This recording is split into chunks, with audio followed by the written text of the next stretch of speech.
আজকে বানাইছিলাম আলু স্ন্যাক। আর এই স্ন্যাক খেতে খুবই টেস্ট ছিল।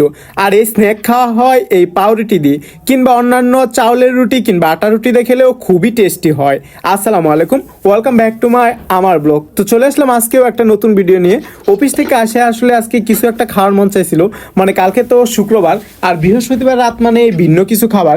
যেহেতু কালকে আমার বন্ধ নাই, ডিউটি আছে, যার কারণে আলুর একটা ভিন্নধর্মী খাবার বানানো যায়। আর এই খাবারের নাম দিয়েছি আমি আলু স্ন্যাক। আর আলু স্ন্যাক কিভাবে বানাবেন সেটা কিন্তু আজকের রেসিপিতে দেখানো হবে। প্রথমে আলুগুলো সিদ্ধ করে নিতে হবে, আর আলু সিদ্ধ দিয়ে তারপর পেঁয়াজ আর রসুন কাটতে নিতে হইব। আলু রসুন আর পেঁয়াজ রসুন সব কিছু একবার সুন্দর করে কাটটা পলি করে নিতে হইব। আর এগুলো যখন পলি করে নেওয়া শেষ হয়ে যাব তখন আমার আলুগুলা দেখতে হইব। আর এদিক দিয়ে তো আমার আলুগুলাও একদম সেই লেভেলে সিদ্ধ হয়ে গেছে। তো আলুগুলা সিদ্ধ হওয়ার পর মূলত এই আলুগুলার এখন নামায় নিতে হইব।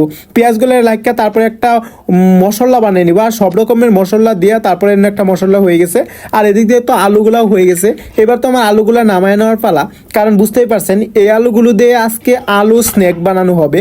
তো আলুগুলো পানি জড়াই নিলাম, আর পানি জড়ানো শেষ হয়ে গেলে এই আলুগুলোকে এখন সিদ্ধ করা শেষ হয়ে গেলে এগুলোকে ভালো করে আর কি খোসা ছাড়াই নিতে হইব।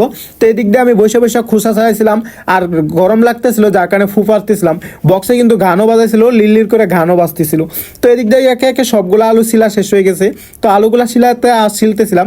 তো আলুগুলো শিলার পরে আসলে আলুগুলোকে ম্যারিনেট করে নিতে হবে। তার জন্য একটা গ্লাস পরিষ্কার করে নিয়েছে, আর গ্লাস দিয়ে ভালো করে আলুগুলোকে ম্যারিনেট করা শেষ হয়ে গেলে এই আলুকে বারবার করে ম্যারিনেট করে নিতেছিলাম যেন একটু ভালোভাবে স্মুদি হয় এই আলুটা। তো এদিক দিয়ে তো আলু স্মুথ করে ম্যারিনেট করা শেষ হয়ে গেছে। তো এখন আলুর মধ্যে সব রকম উপকরণ দিয়ে দিতে হবে। আর আলুটা আর একটু সফট করার জন্য আমি হাত দিয়ে মাখাচ্ছিলাম। তারপর দিয়ে দিলাম এখানে চালের গুঁড়ি।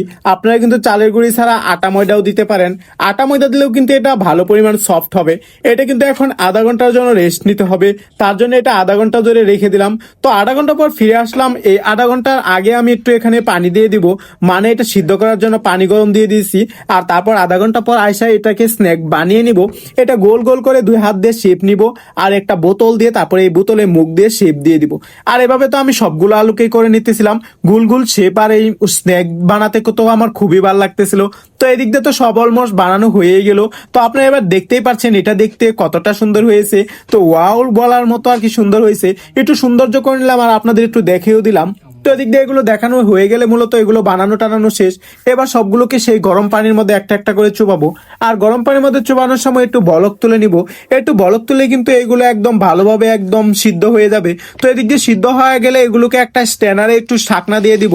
তারপর দিয়ে দিব সয়াবিন তেল, আর দিয়ে দিব স্বাদ মতো লবণ, আর সব রকমের পেঁয়াজ টিয়াজ সব দিয়ে দেওয়া শেষ হয়ে গেলে এখানে দিয়ে দিব সেই মশলাটা, যে মশলাটা আমি একটু আগে রেমিনেট করে নিয়েছিলাম।